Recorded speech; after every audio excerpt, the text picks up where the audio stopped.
आज हम भारत की अर्थव्यवस्था के अंतर्गत बजट व्यवस्था की बात करेंगे या बजट का सामान्य परिचय हासिल करेंगे।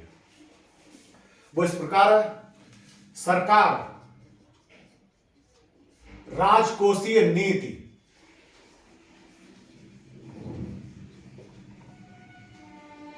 राजकोषीय नीति के उद्देश्यों को या लक्ष्यों के उद्देश्यों को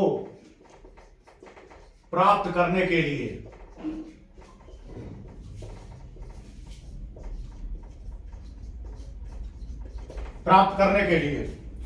बजट व्यवस्था के अंतर्गत बजट व्यवस्था के अंतर्गत आय और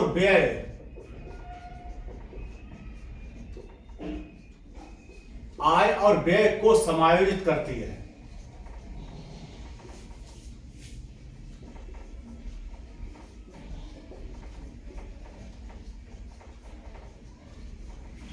सरकार राजकोषीय नीति के उद्देश्यों को प्राप्त करने के लिए बजट व्यवस्था के अंतर्गत आय और व्यय को समायोजित करती है।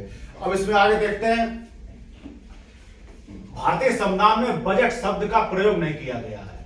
बजट शब्द का प्रयोग भारतीय संविधान में नहीं किया गया है।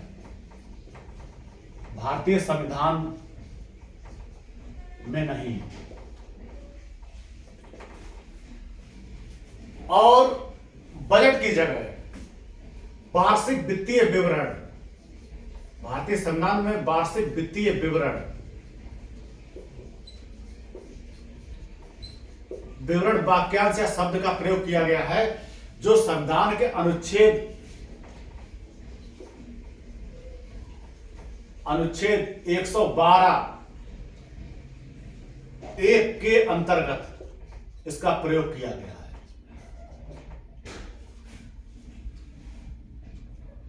और अनुच्छेद 112(1) के तहत राष्ट्रपति, अनुच्छेद 112(1) के तहत राष्ट्रपति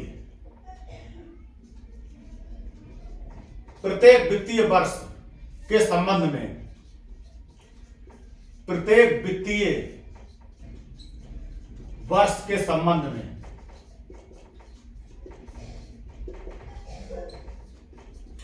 अनुच्छेद 112 के तहत राष्ट्रपति प्रत्येक वित्तीय वर्ष के संबंध में संसद के दोनों सदनों के समक्ष, अर्थात लोकसभा और राज्यसभा,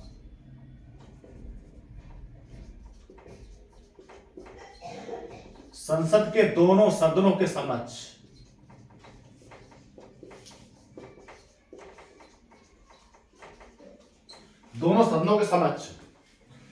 भारत सरकार की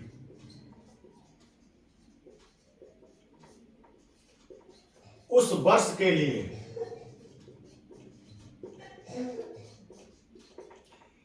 अनुमानित प्राप्तियां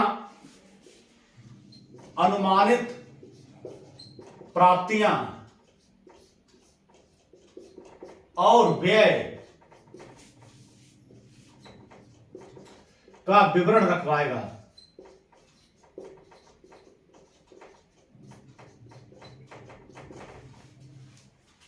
राष्ट्रपति का अर्थ है कि मंत्रिपरिषद, मतलब मंत्रिपरिषद की सहमति से। और जो वार्षिक वित्तीय विवरण है, इसे केंद्र सरकार का बजट कहा जाता है आमतौर की भाषा में। और स्वतंत्र भारत का पहला बजट 26 नवंबर 1947 को प्रस्तुत किया गया था। प्रथम वित्त मंत्री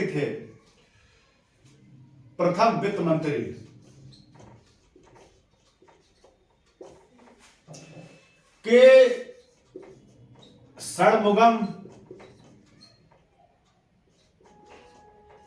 चेट्टी,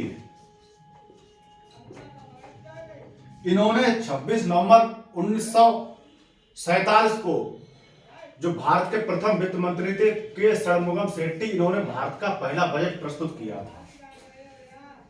और जॉन मथाई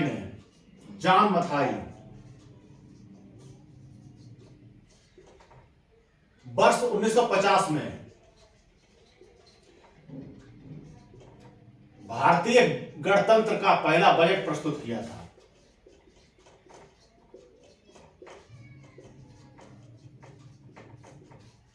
पहला बजट प्रस्तुत किया था संविधान लागू होने के बाद जान मथाई ने। तो ये तो हुआ बजट का सामान्य परिचय।